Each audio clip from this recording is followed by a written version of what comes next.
پتھر مار مار کے تجھ کو ہم ختم کر دیں گے۔ وہی آپ دیکھیں جب دلیل کے میدان میں ہار جاتے ہیں کافر، جیسے فرعون کا معاملہ ہوا تھا، پھر وہ فزیکل پرسیکیوشن پر، جسمانی تشدد پر، دھمکیوں پر اتر آتے ہیں۔ قال ربی ان قومی کذبونی، نوح علیہ السلام نے دعا کی، اے میرے رب میری قوم نے مجھ کو جھٹلا دیا ہے۔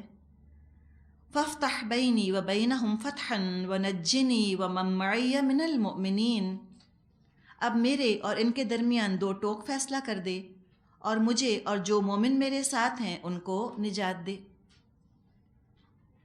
دعا کی نوح علیہ السلام نے کہ اللہ بہت بتا دیا، بہت سمجھا دیا ان کو، یہ نہیں سنتے، اب تو فیصلہ فرما دے حق کے ساتھ، انصاف کے ساتھ، ہمیں نجات دے دے، اس بری صحبت سے، اس برے ماحول سے ہمیں بچا لے۔ اس کا ذکر سورہ ہود میں ہم پڑھ چکے ہیں، انشاءاللہ آگے سورہ نوح آتی ہے 29ویں پارے میں، وہاں پھر اس کا ذکر آئے گا، اور کئی مقامات پر تذکرہ ہم کرتے ہی آئے ہیں۔ جب یہ دعا کی نوح علیہ السلام نے، اللہ نے دعا قبول فرمائی۔ فَأَنْجَيْنَاهُ وَمَن مَّعَهُ فِي الْفُلْكِ الْمَشْحُونِ، آخر کار ہم نے اس کو اور اس کے ساتھیوں کو ایک بھری ہوئی کشتی میں بچا لیا۔ مشحون شین حانون مادہ ہے، شاحن آج کل ٹرک کو کہا جاتا ہے، جو مال اٹھا کر ٹرک چلتے ہیں نا، مال بردار ٹرکس، بھری ہوئی کشتی۔ ثم اغرقنا بعد الباقین، اس کے بعد باقی لوگوں کو غرق کر دیا۔ اللہ تعالیٰ نے طوفان کی شکل میں عذاب بھیجا، اور اس سے پہلے اللہ تعالیٰ نے بتا دیا تھا نوح علیہ السلام کو، سورہ ہود میں یہ آیت ہم نے پڑھی تھی، آیت 36، کہ لن یؤمن من قومک الا من قد آمن، کہ اب کوئی اور ایمان نہیں لائے گا نوح آپ کی قوم میں سے سوائے اس کے جو ایمان لا چکے۔ تب آپ افسوس مت کیجئے ان کے حال پر، بس اب یہ گناہوں میں غرق ہو گئے ہیں، اللہ بھی ان کو ڈبا دے گا۔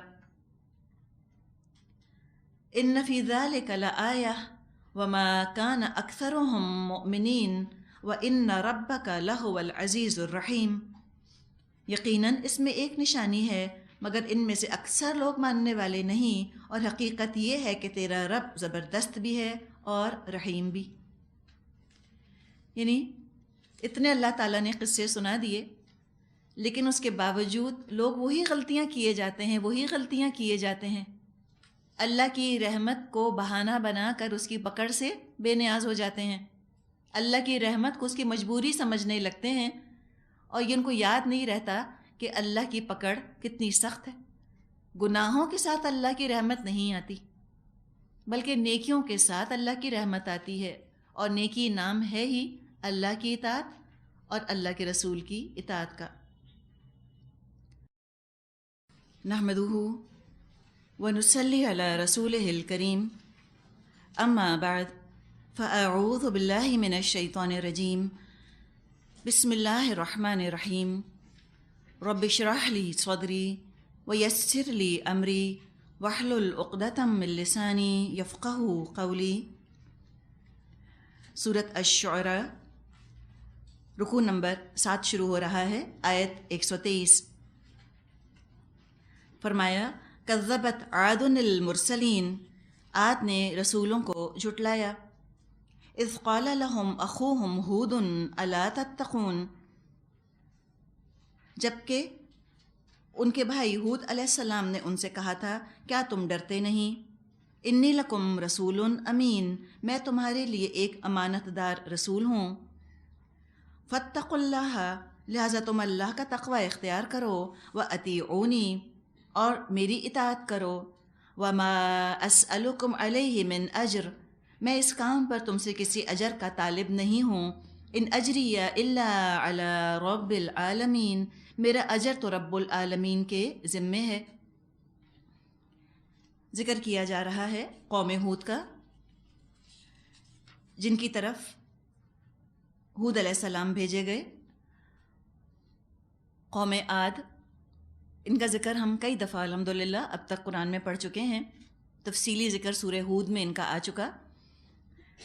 اب یہاں تو مختصر بات کی جا رہی ہے، آپ نے سورہ شعراء کا انداز دیکھ لیا، اس میں قصہ مختصر والی چیز ہے، آغاز کیا رسول کی دعوت سے، چند جملوں میں رسول کی دعوت بیان کر دی گئی، اور ہم دیکھ رہے ہیں کہ تمام انبیاء، تمام رسولوں کی دعوت ایک ہی رہی، کوئی فرق نہیں۔ پہلے تو انہوں نے تقوی کا ذکر کیا، تمام رسولوں کی دعوت میں یہ مشترک چیز ہمیں نظر آ رہی ہے، الفاظ تک کا فرق نہیں ہم دیکھ رہے، وہی کہ وہی الفاظ قرآن میں دہرائے گئے ہیں۔ کوئی چیز جو اللہ تعالیٰ دہراتا ہے وہ نعوذ باللہ عبث نہیں دہراتا، بلا وجہ نہیں دہراتا، ایک طرح سے سمجھانا مقصد ہے۔ اور اسکیپٹکس کے لیے، جو سینکس بن گئے ہیں، جو بات کو ہنسی میں اڑاتے ہیں، یا وہ لوگ جو کہ یقین نہیں لانا چاہتے، بے یقینی کی کیفیت میں ہیں، تو ان کو بھی سمجھیں کہ ایک طرح سے سبق دیا جا رہا ہے کہ دیکھو اتنے مختلف علاقوں میں یہ رسول آئے، آخر سب کی دعوت ایک کیسے ہو سکتی ہے؟ ایکا کر کے تو نہیں آئے، چلو ایک جگہ کے رہنے والے ہوں، ہم عصر ہوں تو ایک جیسی بات کہہ بھی سکیں۔ ایک جگہ نہیں آئے، مختلف علاقوں میں آئے، ایک زمانے میں نہیں آئے، سینکڑوں ہزاروں سال کے فصل سے آئے، الگ الگ قوموں میں آئے، الگ الگ زبانوں میں پیغام دیا، لیکن پیغام ایک ہی تھا، پیغام میں کوئی فرق نہیں تھا۔ تو کوئی یہ نہ سوچے کہ الگ الگ رسول الگ الگ دین لے کر آئے، یا رسولوں نے اختلاف ڈالا لوگوں میں۔ جب قوموں کے اندر بگاڑ آیا تو رسولوں ہی کی ذات کو انہوں نے اختلاف کا آغاز بنا دیا، رسولوں کی ذات ہی سے انہوں نے اختلاف شروع کر دیا۔ تو بتایا کہ ایک طرح سے ایک سبق بھی ہے کہ تم کیوں آخر لڑتے ہو رسولوں کی ذاتوں کے اوپر، ان کی تم بات دیکھو، ان کا پیغام دیکھو، سب کا پیغام ایک ہی تھا۔ پہلے سب نے اللہ کا تقوی یاد دلایا، تقوی ہوگا تو آگے کان کھولو گے، اگر تقوی ہے ہی نہیں، آگے کتنے بھی بہترین احکامات، ہدایات تم کو دی جائیں گی، تم قبول نہ کرو گے۔ جس شخص کے اندر سننے کی صلاحیت ہے پہلے اس کو ویریفائی کر لینا چاہیے، کیا یہ سن سکتا ہے، کیا یہ دیکھ سکتا ہے؟ سن سکتا ہے، دیکھ سکتا ہے، اگر یہ صلاحیت ہے تو پھر وہ سنے گا بھی، پھر وہ دیکھے گا بھی۔ اگر وہ سن نہیں سکتا، دیکھ نہیں سکتا تو فائدہ حاصل نہیں کرے گا۔ تو یہ تقوی کیا ہے؟ تقوی دراصل انسان کو انسان بنانے والی چیز ہے۔ تقوی کی وجہ سے انسان کا دیکھنا انسانوں والا ہو جاتا ہے، تقوی کی وجہ سے انسان کا سننا انسانوں کا سا سننا ہو جاتا ہے۔ اور اگر تقوی نہ ہو تو پھر کیا ہوتا ہے؟ اللہ تعالیٰ نے فرمایا ہے بل لہم اعین لا یبصرون بہا ولہم آذان لا یسمعون بہا، پڑھا ہے ہم نے سورہ انعام میں، وَلَهُمْ قُلُوبٌ لَا يَفْقَهُونَ بِهَا وَلَهُمْ آذَانٌ لَا يَسْمَعُونَ بِهَا وَلَهُمْ أَعْيُنٌ لَا يُبْصِرُونَ بِهَا أُولَئِكَ كَالْأَنْعَامِ بَلْ هُمْ أَضَلُّ۔ ان کے دل ہیں لیکن سوچتے نہیں، ان کے کان ہیں لیکن سنتے نہیں، ان کی آنکھیں ہیں لیکن دیکھتے نہیں، یہ تو جانوروں کی طرح ہو گئے ہیں۔ اگر تقوی نہیں ہوگا تو جانوروں کی طرح چیزوں کو دیکھیں گے۔ جانور کیسے دیکھتا ہے چیزوں کو؟ اللہ کی معرفت کے خاطر نہیں دیکھتا، وہ یہ دیکھتا ہے کہ میں اس کو کیسے حاصل کر لوں۔ جس کھانے کی چیز کو دیکھے گا، حاصل کرنا چاہے گا، اس کو حلال حرام کی فکر نہیں۔ جس مادہ کو دیکھے گا ایک خاص انداز سے دیکھے گا، اپنی شہوت کی خاطر دیکھے گا اور کسی طرح نہیں۔ تو انسانوں میں سے بھی جب تقوی نکل جاتا ہے تو جب وہ دنیا کو دیکھتے ہیں اور دنیا کی چیزیں دیکھتے ہیں، وہ صرف یہ دیکھتے ہیں کہ میں اس سے کیا فائدہ حاصل کر لوں، میں کیسے دوسروں کو ڈومینیٹ کر لوں، میں کیسے اپنا پیٹ بھر لوں۔ ہر چیز اکنامک نیسیسٹی بن جاتی ہے، ہر چیز اکنامک پوائنٹ آف ویو سے دیکھی جا رہی ہوتی ہے۔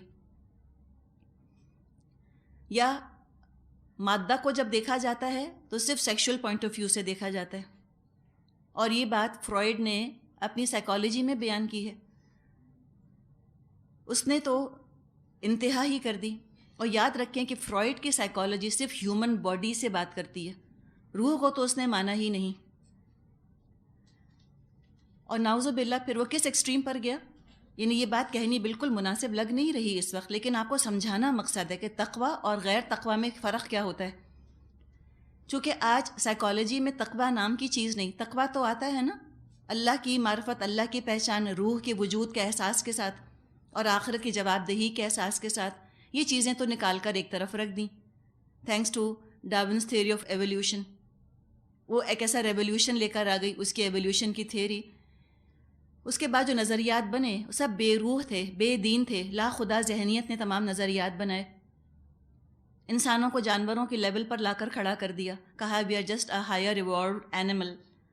ہم ذرا زیادہ ارتقا پا گئے ہیں جانوروں میں سے، اور ہیں کیا؟ ہیں تو جانور ہی. تو جو فرائڈ کی سائیکالوجی ہے وہ ساری کی ساری جبلت سے بات کرتی ہے، انسان کی فطرت کو بالکل اگنور کر دیا گیا ہے. اور اس انتہا پر فرائڈ گیا، اس نے کہا کہ جو نر کسی مادہ کو دیکھتا ہے صرف وہ شہوت کی نظر سے دیکھتا ہے، اونلی لسٹ اور کچھ بھی نہیں. یہ نتیجہ کیوں نکالا اس نے؟ اس لیے کہ اس نے جانوروں کو اسٹڈی کیا. جانور یہی تو کرتے ہیں، ان کے یہاں تو کوئی رشتوں کی حرمت نہیں. تو اس نے کہا کوئی باپ بیٹی کو بھی دیکھتا ہے تو اسی طرح، اور کوئی ماں بیٹے کو بھی دیکھتی ہے تو اسی طرح. وہ پڑھا ہوگا آپ نے اوڈیپس کمپلیکس اور نعوذ باللہ جو کچھ اس کے سارے خرافات ہیں. تو بتانا یہ مقصد ہے آپ کو کہ دیکھیں سب سے پہلے رسولوں نے تقویٰ چیک کیا. تقویٰ ہے، تمہاری انسانیت زندہ ہے، تمہاری فطرت مسخ تو نہیں ہوئی. چلو مسخ ہے تو کوئی بات نہیں، مسخ ہے نا، پرورٹڈ اگر ہے تو وہ ٹھیک بھی ہو سکتی ہے. ڈسٹارٹ اگر ہو گئی ہے تو وہ ریسٹور ہو سکتی ہے. اگر مر بھی گئی ہے نا تو زندہ بھی ہو سکتی ہے، کوئی بات نہیں. اللہ کا کلام بڑا پاورفل ہے، بڑی طاقت رکھتا ہے. اور آپ سوچئے اللہ کا کلام جب عام انسان سناتے ہیں تو ہمارے رونگٹے کھڑے ہوتے ہیں نا، تو اللہ کا کلام جب اللہ کے رسول سناتے ہوں گے، آپ اس کی حقانیت کے بارے میں کیا سوچ سکتی ہیں؟ کیسے وہ دلوں کو جا کر ٹچ کرتا ہوگا، روح کے تار ہل جاتے ہوں گے. رسول کی زبان سے اللہ کا پیغام، کتنی ایک طرح سے خوش قسمت وہ لوگ تھے جنہوں نے رسول کی زبان سے پیغام سنا. کوئی شک اور شبے کا سایہ بھی نہ ہے. دنیا میں ایک عام مخلص انسان ہمیں کوئی بات بتاتا ہے، ہم فوراً اعتبار کرتے ہیں، ہم کہتے ہیں نہیں جھوٹ نہیں بولے گا. اپنے نوکروں کو بھی ہم نے جج کر لیا ہوتا ہے یہ جھوٹا ہے یہ نہیں. جھاڑو پوچھا دینے والی بھی ہے، آپ کہیں گی نہیں نہیں یہ جھوٹ نہیں بولتی، اس کی بات پہ بھی یقین کرتے ہیں. کہاں رسول، کہاں رسول. آپ سوچیں جو معاشرے کے بھی ایلیٹ ہوتے تھے، انتہائی خوبصورت شخصیت والے ہوتے تھے، معاشرے والوں نے ان کو پرکھ لیا ہوتا تھا، پہچان لیا ہوتا تھا کہ جھوٹ کا تو ان کے پاس سے دور دور گزر نہیں ہوا کبھی. ان کی زبان سے اللہ کا پاک کلام، اتنی پاک شخصیت اتنا پاک کلام بولتی ہوگی تو کیا اثر ہوتا ہوگا. تو یہ تو اتنی طاقتور چیز ہوتی تھی کہ مردہ سے مردہ فطرت بھی زندہ ہو جائے، بگڑی سے بگڑی فطرت بھی درست ہو جائے. تقویٰ آ سکتا ہے، ہر طرح کے لوگوں میں تقویٰ آ سکتا ہے، سوائے ان کے کہ جنہوں نے اپنی فطرت کو قتل کیا ہو. دیکھیں مرنا اور قتل ہونا تو فرق ہے نا.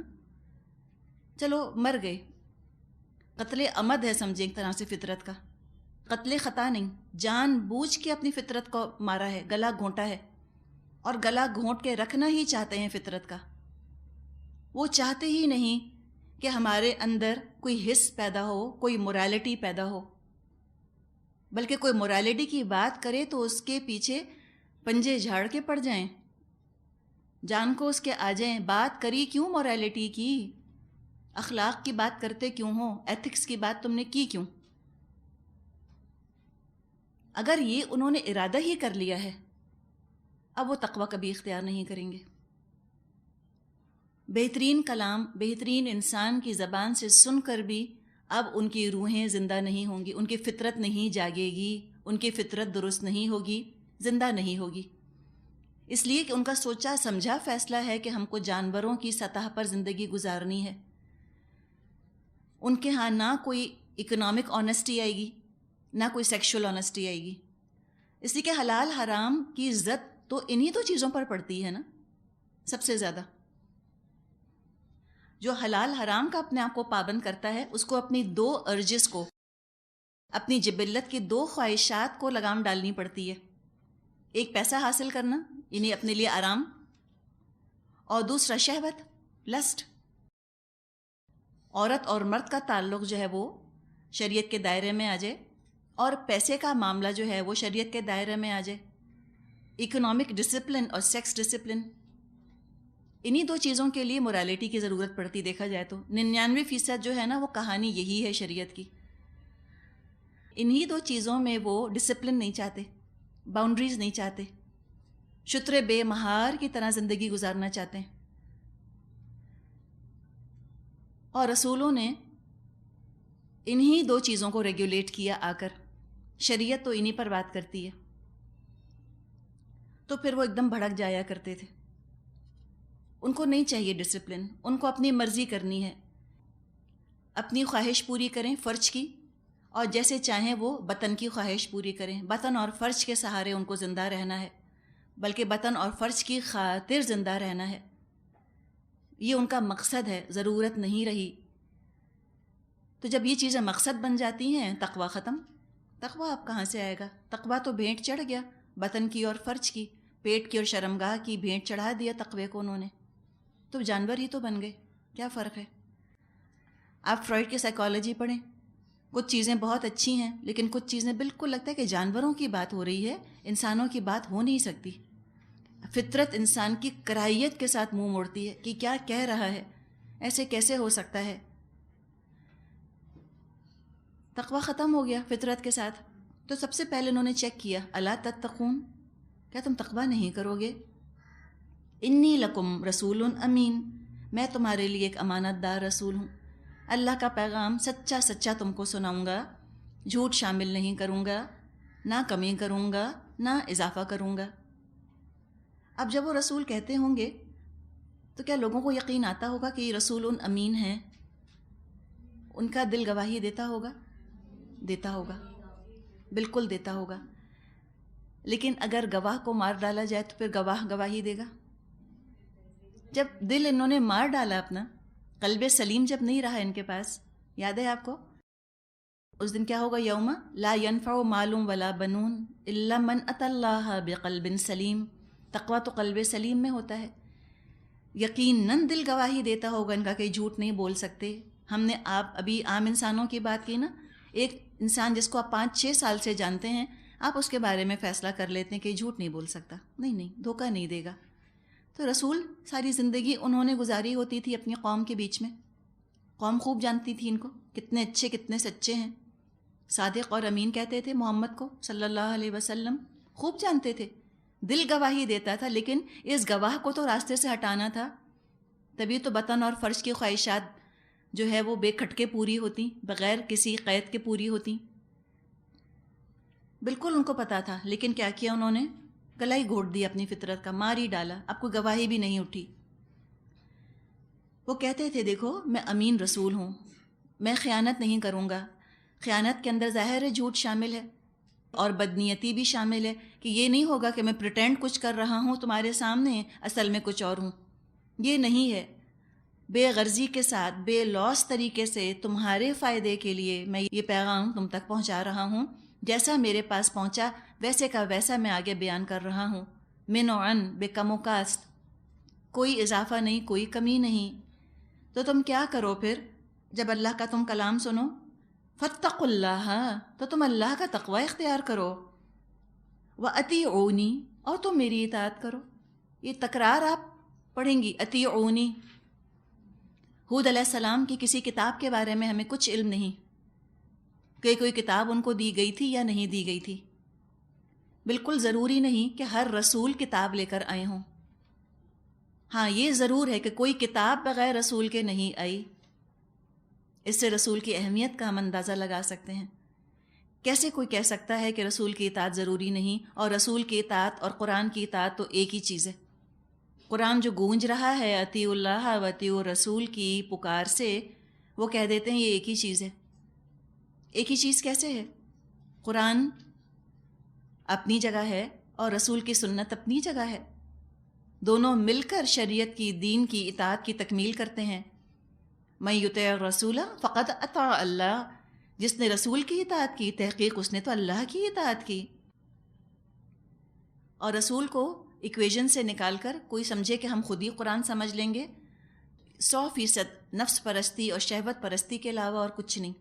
اپنی مرضی کرنا چاہتے ہیں، اس لیے رسول کی اہمیت کو گھٹاتے ہیں. تو کہا انہوں نے وَأَطِیعُونِی، میری اطاعت کرو. وَمَا أَسْأَلُکُمْ عَلَیہ مِنْ اجر، میں کوئی تم سے اس پر اجر نہیں مانگتا. ان اجریہ الا علی رب العالمین، میرا اجر تو اللہ کے ذمے ہے. تو میری بے لوسی کا تم یقین کرو. اگر تم سے میں چارج کر رہا ہوتا تو تمہیں شک ہوتا کہ اچھا یہ بھی شاید اپنا ہی پیٹ بھرنے کے لیے یہ باتیں ہم سے کرتے ہیں، کوئی پیسہ چاہیے ان کو، کوئی تعریف چاہیے، کوئی بدلہ چاہیے، کوئی اپنا روب ہم پر جمانا چاہتے ہیں. نہیں، میں کچھ بھی نہیں چاہتا، میں چاہتا ہوں تم عمل کر لو بس. اس خدمت پہ اجر تو میں اللہ سے لوں گا، اللہ دے گا. پھر بات کی ان سے جو ان کی خرابی تھی. آتبنون بکل ریع آیۃ تعبثون، یہ تمہارا کیا حال ہے، ہر اونچے مقام پر لا حاصل ایک یادگار عمارت بنا ڈالتے ہو. تبنون، بنا یبنی کا مطلب ہوتا ہے بنانا. ریعن، بلند ٹیلے کو کہتے ہیں جو دور سے نظر آئے. تعبثون، عبث سے لفظ بنا ہے، عین با ثا. عبث کا مطلب ہوتا ہے بیکار، یوزلیس. یہ لگتا ہے کہ قوم عاد کا شوق تھا مونیومنٹس بنانے کا، یادگاریں بنانے کا. چوراہوں پر، چوکوں پر یادگاریں بنانے کا شوق، یوزلیس ڈیکوریشن. تعمیر ضرورت کے لیے ہونی چاہیے، نمائش کے لیے اور فضول خرچی کے لیے نہیں. بعض قومیں ایسی ہیں جو اپنے ریسورسز بے فائدہ مونیومنٹس پر ضائع کر دیتی ہیں، بے فائدہ یادگاروں پر.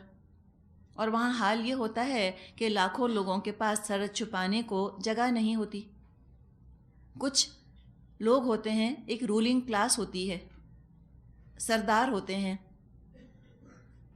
لوگوں کے ذہنوں کو مسخر کرنے کے لیے جگہ جگہ بے فائدہ فضول عمارتیں کھڑی کر دیتے ہیں، یا کوئی سائنس بنا دیتے ہیں، یا کوئی سمبلز بنا دیتے ہیں. ان سمبلز کا مقصد کیا ہوتا ہے؟ ان سمبلز کا مقصد صرف یہ ہوتا ہے کہ لوگ ان کو دیکھیں اور ہماری عظمت ان کے دلوں میں پیدا ہو جائے، ہمارا روب ان کے دلوں میں پیدا ہو جائے. کچھ اور مقصد نہیں سوائے اس کے. عوام کو کوئی فائدہ نہیں. لاکھوں کروڑوں لوگوں کی ضروریات روک کر اور اپنی عظمت، اپنی جاہ، اپنے روب کی خاطر عمارتیں بنانا. احرام مصر کی مثال لے لیجیے آپ. عام لوگوں کو کیا فائدہ ہوا ہوگا احرام کا، پیرامڈس کا؟ قطعاً کچھ فائدہ نہیں، ان کا نہ لینا نہ دینا. لیکن فرعون نے بنی اسرائیل کے لاکھوں لوگوں پر ظلم اور ستم کر کے وہ عمارتیں بنائیں، اور ان کا فائدہ یہ ہوا کہ بس فرعونیوں کی عظمت کی داستان دنیا میں باقی رہ گئی. یہ اسفنکس انہوں نے بنایا ہے. اب مجھے بتائیں اس اسفنکس کا کیا فائدہ؟ کیا وہ کوئی رہ سکتا ہے اس کے اندر؟ کیا کوئی ٹوائلٹ جا سکتا ہے؟ کچھ بھی نہیں کر سکتا. بس کیا ایک عمارت بنا دی، یوزلیس ایمٹی سمبلز. تو لوگوں کے پاس رہنے کو جگہ نہ ہو، پبلک ٹوائلٹس نہ ہوں، اسکول نہ ہو، مدرسے نہ ہوں، سڑکیں نہ بنی ہوں، اور ہر نمایاں پرومیننٹ جگہ پر کوئی یادگار بنا کر کھڑی کر دینا. کیا اس سے قوموں کے اندر اتحاد پیدا ہوتا ہے؟ اتحاد، تنظیم، یقین محکم کیا پیدا ہوتا ہے کسی عمارت کے بنانے سے؟ کبھی بھی پیدا نہیں ہوگا. یہ ترقی نہیں ہوتی اس طرح مونیومنٹس بنا کر کھڑا کرنا، یہ بگاڑ ہے. اور اس کا سلسلہ ہو سکتا ہے قوم عاد سے ہی شروع ہوا ہو، یا فرعونوں کے ہاں تو یہ چیز پائی جاتی تھی. یہ چیز بہت زیادہ بڑھی رومنس کے ہاں اور گریکس کے ہاں. رومی تہذیب میں اور یونانی تہذیب میں اس کا بہت چرچا ہوا. پہلے تو خالی عمارتیں بنائیں، اس کے بعد جب مزید شیطان نے ان کو جوش دلایا تو آرٹ اور آرکیٹیکچر کے نام پر جو مجسمے بنائے گئے اس میں اخلاقی فساد اور بے حیائی بھی شامل ہو گئی. کوئی روم جائے تو اس کے لیے نظر اٹھانا مشکل ہو. جگہ جگہ انہوں نے نیوڈ اسٹیچوز بنا دیے. اب آپ دیکھیں، دیکھنے والوں کے لیے عجیب کانفلکٹ ہے. نیوڈ اسٹیچوز یہ تو ہو گئے آرٹ، اور پورنوگرافی کہہ دیا اس کو اگر تصویریں چھاپ دیں کسی کی بغیر لباس کے. تو کانفلکٹ ہے نا, کانٹراڈکٹنگ میسیجز ہیں جو دیے جا رہے ہیں. عجیب پیراڈاکس ہے آج کے معاشرے کا, آج کی سوسائٹی کا. اسلام اس طرح کی ہپوکریسی نہیں کرتا, اسلام میں منافقت نہیں ہے. اگر کسی بہت بڑے آرٹسٹ نے کو مجسمہ بنایا ہے جو اخلاق کے خلاف ہے, وہ بھی برا ہے, اسلام کی نظر میں کوئی ویلیو نہیں. اور اگر ایک عام ردی کے کاغذ کے اوپر گندی تصویر چھپی ہے, وہ بھی بری ہے. اصل چیز کیا ہے؟ مٹیریل. اصل چیز قیمت نہیں ہے اس کی. لیکن ہمارے یہاں آپ دیکھیں بہت پیراڈاکس پایا جاتا ہے ان چیزوں کے اندر. تو قومیات کا ہم کہہ نہیں سکتے کہ انہوں نے صرف عمارتیں ہی یا اس طرح کے سمبلز ہی بنائے تھے, یا کیا اس کے اندر کوئی بے حیائی بھی شامل تھی, واللہ عالم. بہرحال ان کے رسول نے روکا کہ تم یہ فضول کام مت کرو. کیا کرتے ہو تم یہ؟ آپ آج ذرا سوچیں, اگر کوئی کھڑا ہو کر کہتا ہے کہ یہ کیا آپ نے مینار کھڑا کیا ہوا ہے, لوگ کیا کہیں گے؟ کہیں گے غدار ہے, ملک کا غدار ہے یہ. تو مینار پاکستان تو کھڑا ہوا ہے اور پاکستان 2 ٹکڑے ہو چکا مدتوں کا. مینار پاکستان کی وجہ سے کیا پاکستان رہ گیا, ثابت رہ گیا, سلامت رہ گیا؟ سوچنے کی ضرورت ہے نا. اور مینار پاکستان کو ایک بت بنا لیا, جا جا کے لوگ سیلیبریٹ کرتے ہیں. کیا سیلیبریٹ کر رہے ہیں وہاں پر؟ وہ کراچی کو سیلیبریٹ کر رہے ہیں, ہمارا کراچی. اخباروں میں آپ خط پڑھیں, وہ کہتے ہیں آپ کس چیز کو سیلیبریٹ کر رہے ہیں, ہے کیا جشن منانے کی بات کیا ہے, پہلے یہ تو بتائیے. یہ بگڑا ہوا مزاج ہے نا, یہ فسادی مزاج ہے. یوزلیس چیزیں ہیں, بیکار چیزوں میں انرجی ریسورسز ضائع کرنا. تو آپ سوچیں کہ جو ریئیکشن آج ہوگا وہی ریئیکشن ان کا بھی ہوا ہوگا, قومیات کا. وہ تو بپھر گئے ہوں گے بالکل. پھر کہا وَتَتَّخِذُونَ مَصَانِعَ لَعَلَّكُمْ تَخْلُدُونَ, اور تم بڑے بڑے محل تعمیر کرتے ہو گویا تم کو ہمیشہ یہیں رہنا ہے. مصنع کی جمع ہے مصانع. محلوں کو کہا جاتا ہے پیلیسز یا کاسلز, یا کارخانوں کو بھی کہتے ہیں مصنع. یعنی اتنے بڑے بڑے تم اتنے عالیشان بنا رہے ہو گویا تم کو ہمیشہ یہیں رہنا ہے.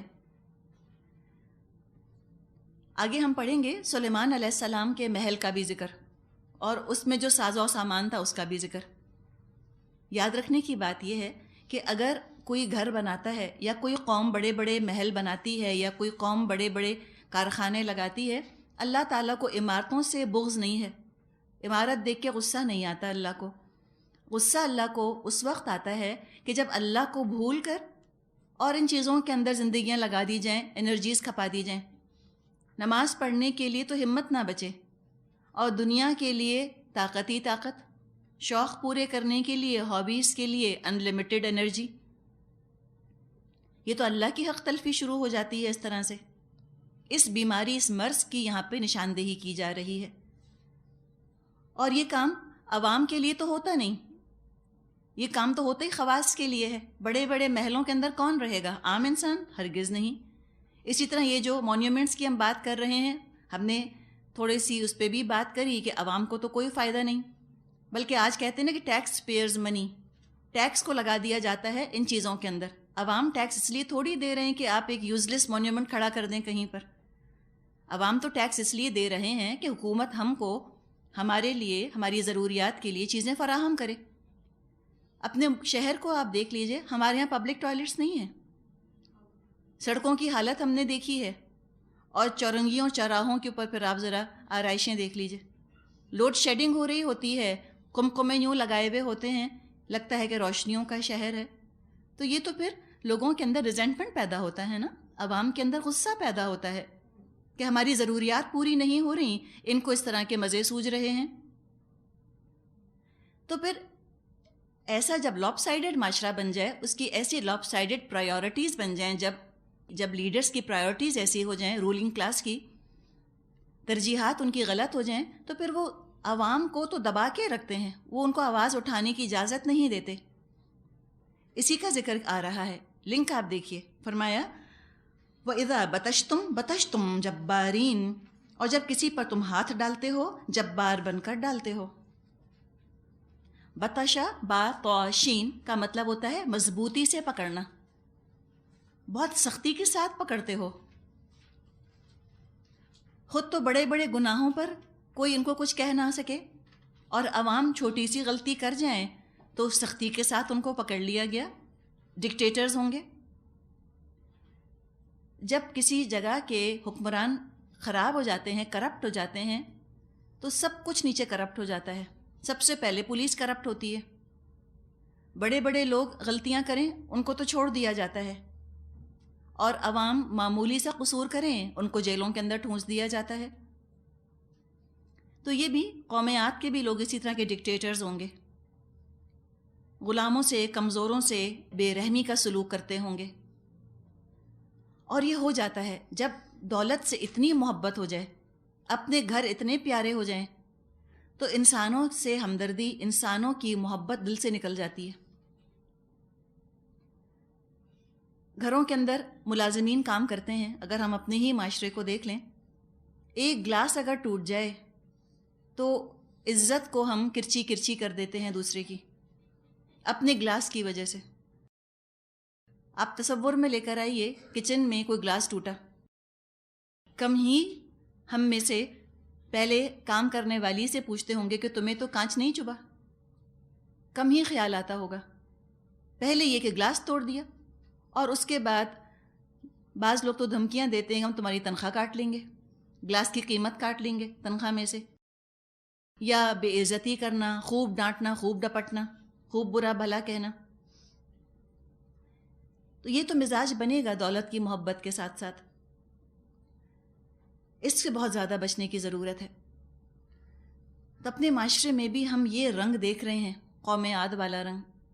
اذا بطشتم بطشتم جبارین، تم جب پکڑتے ہو تم بہت سختی کے ساتھ پکڑتے ہو، تم بہت بے رحمی کے ساتھ پکڑتے ہو، تمہارا سلوک اچھا نہیں ہے.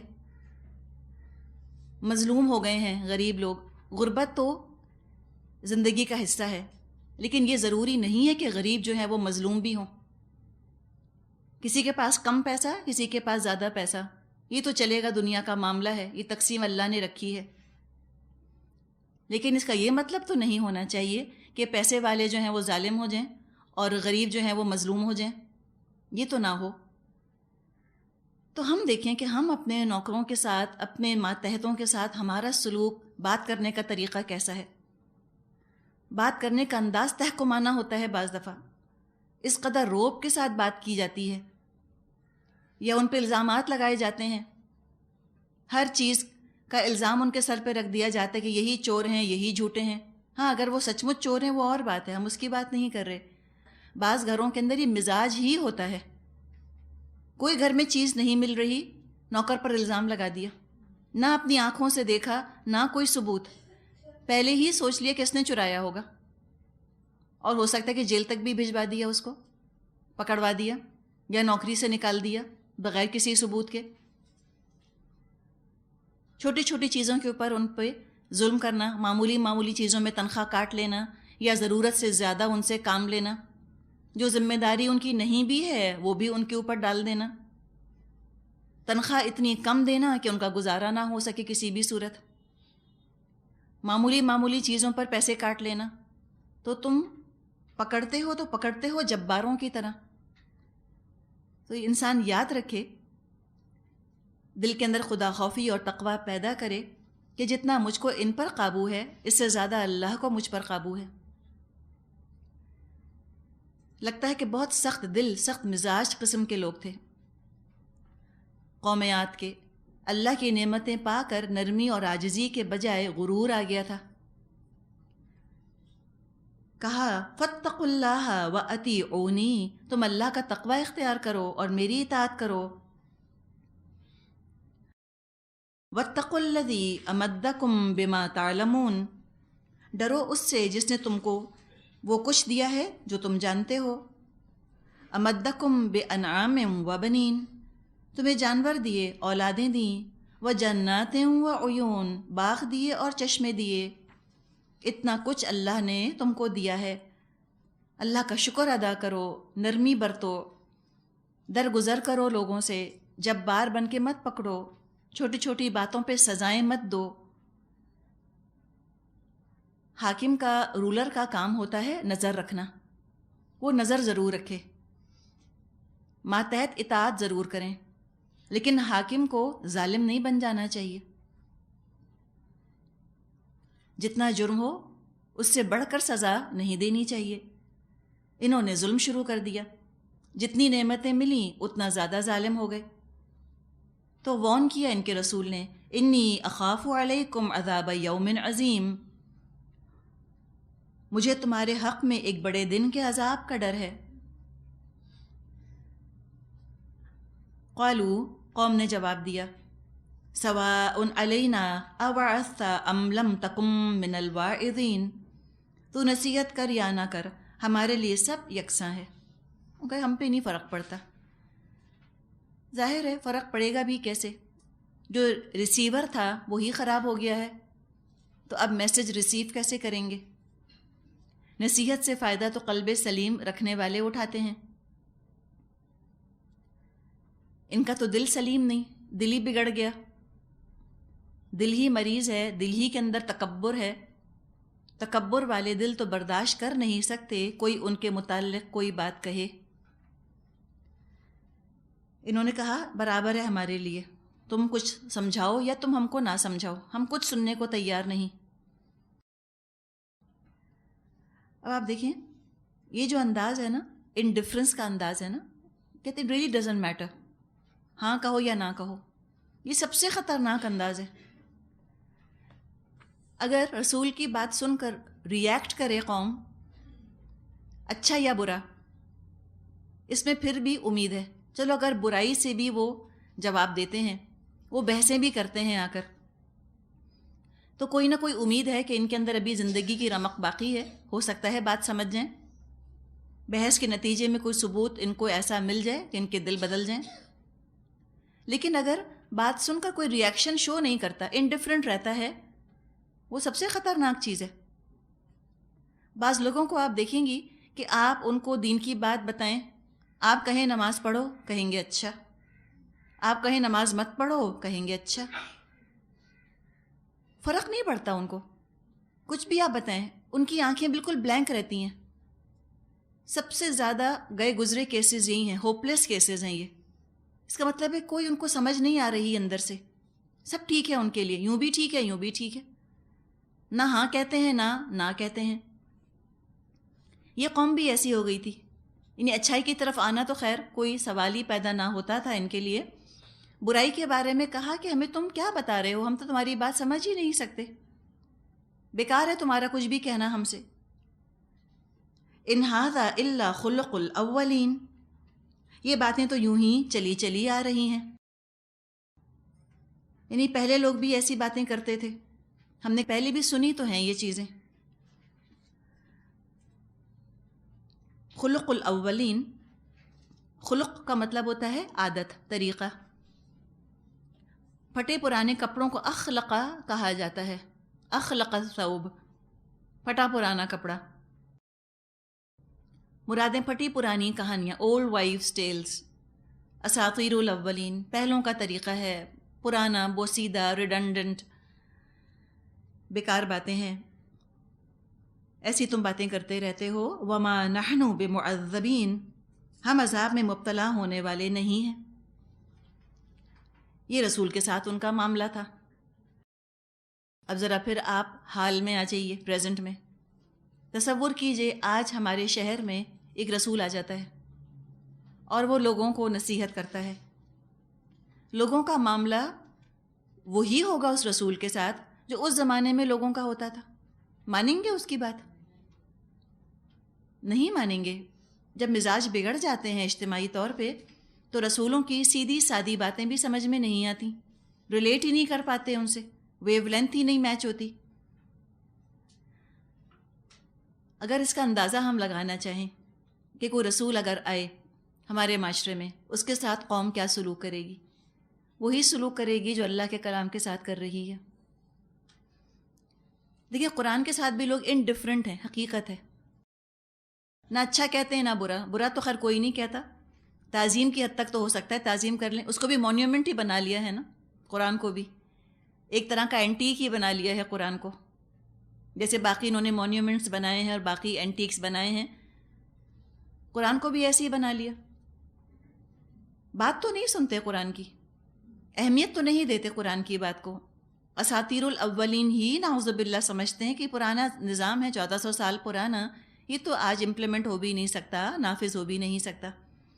یہی ان کا حال ہوتا رسول کے ساتھ بھی، اگر رسول آج آ جاتا. اتنے ان کے دل سخت ہو گئے تھے، انہوں نے جھٹلا دیا پیغام کو. فَكَذَّبُوهُ، تو انہوں نے جھٹلایا. فَأَهْلَكْنَاهُمْ، تو ہم نے ان کو ہلاک کر دیا. یہ انداز دیکھیں اللہ کا، دل ہل جائے انسان کا. فَكَذَّبُوهُ فَأَهْلَكْنَاهُمْ، تو انہوں نے جھٹلایا، ہم نے ہلاک کر دیا. جیسا کریں گے ویسا بھریں گے. جتنا آسان ان کے لیے جھٹلانا تھا، اتنا آسان اللہ کے لیے ہلاک کرنا تھا. جس بے دردی سے انہوں نے جھٹلایا، اس بے دردی کی اللہ نے سزا دی. اللہ کو بھی رحم ان پہ نہ آیا. اسی طرح اللہ تعالیٰ نے بھی ان کے ساتھ معاملہ کیا. جو رسولوں کے ساتھ بے رحمی کا انہوں نے مظاہرہ کیا، اللہ تعالیٰ نے اپنے رحم سے ان کو محروم کر دیا. فَكَذَّبُوهُ، تو انہوں نے جھٹلایا اس کو. فَأَهْلَكْنَاهُمْ، تو ہم نے ہلاک کر دیا ان کو. إِنَّ فِي ذَلِكَ لَآيَةً، بے شک اس میں نشانی ہے. وَمَا كَانَ أَكْثَرُهُمْ مُؤْمِنِينَ، لیکن اکثر لوگ ماننے والے نہیں ہیں. افسوس اس بات کا زیادہ ہے. وہ تو چلو ہو گئے ہلاک، آج کیوں اپنی ہلاکت کو بلاتے ہیں؟ کیوں اپنی شامت کو دھکا دیتے ہیں ہم مسلمان؟ کیوں نہیں ہم بات سنتے؟ یہ تو کتاب اس لیے نازل کی گئی ہے کہ ہم قصے پڑھیں اور ہم اپنی اصلاح کر لیں، ہم اپنے لیے ہدایت حاصل کر لیں. وَإِنَّ رَبَّكَ لَهُوَ الْعَزِيزُ الرَّحِيمُ، اور حقیقت یہ ہے کہ تیرا رب زبردست بھی ہے اور رحیم بھی. ایک قوم کا یہاں پر ذکر پورا ہوا کہ اتنے ان کے دل سخت ہو گئے تھے کہ نہ صرف انہوں نے بات نہ مانی، بلکہ ہو سکتا ہے کہ دشمنی پر بھی اتر آئے ہوں. اللہ تعالیٰ نے ان کو نمٹا دیا. پھر ایک اور قوم اٹھی انہی کے آثار سے، اس کا نام تھا قوم سمود. رکوع نمبر 8 شروع ہو رہا ہے. فرمایا آیت 141 میں، کذبت ثمود المرسلین، سمود نے رسولوں کو جھٹلایا. جھٹلاتے ہی رہے، اور جھٹلانے کے بارے میں ہم نے بات کر لی، کیوں جھٹلایا. اذ قال لهم اخوهم صالح الا تتقون، یاد کرو جب کہ ان کے بھائی صالح علیہ السلام نے کہا، کیا تم ڈرتے نہیں؟ کیا تم اللہ کا تقوی نہ اختیار کرو گے؟ انی لکم رسول امین، میں تمہارے لیے ایک امانت دار رسول ہوں. فاتقوا اللہ واطیعونی، لہٰذا تم اللہ سے ڈرو اور میری اطاعت کرو. یعنی اگر اللہ سے محبت کا دعویٰ ہے تو میری اطاعت تو کرنی ہی کرنی ہوگی. ایک چیز اور نمایاں ہو کر سامنے آ رہی ہے، وہ یہ کہ کوئی قوم ایسی نہ تھی جو اللہ کا انکار کرتی ہو. جتنے لوگ تھے، جتنی قوموں کی طرف رسول بھیجے گئے، وہ ایسے لوگ نہیں تھے کہ جو کسی بھی رسول کی دعوت سے بے نیاز ہوں، یا رسول کی پکار کبھی ان کے کانوں پر پڑی ہی نہ ہو. بلکہ ایسے لوگ تھے کہ جو رسول کے ماننے والے تھے، اللہ کو مانتے تھے، لیکن ان کے عقائد میں، نظریات میں، عمل میں بگاڑ آ گیا تھا. یوں سمجھیں کہ بگڑے ہوئے مسلمان تھے، پرانے مسلمان تھے،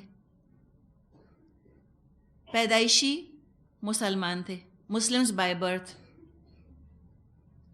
بالکل جس طرح کے عرب کے لوگ تھے. اپنی نسبت کرتے تھے ابراہیم علیہ السلام کی طرف، وہ بھی حج کرتے تھے، وہ بھی نمازیں پڑھتے تھے، اللہ کا انکار تو نہ کرتے تھے. رسول کی طرف، ابراہیم علیہ السلام کی طرف اپنی نسبت کرتے تھے، لیکن بگاڑ آ گیا تھا ان کے اندر، وہ بھی بگڑے ہوئے مسلمان تھے. تو بگڑے ہوئے مسلمانوں کی طرف رسولوں کو بھیجا گیا تاکہ ان کے نظریات اور عقائد کو درست کر دیا جائے. تو کہا فاتقوا اللہ واطیعونی، تو اللہ کا تقوی اختیار کرو اور میری اطاعت کرو. وما اسألکم علیہ من اجر ان اجری الا علی رب العالمین،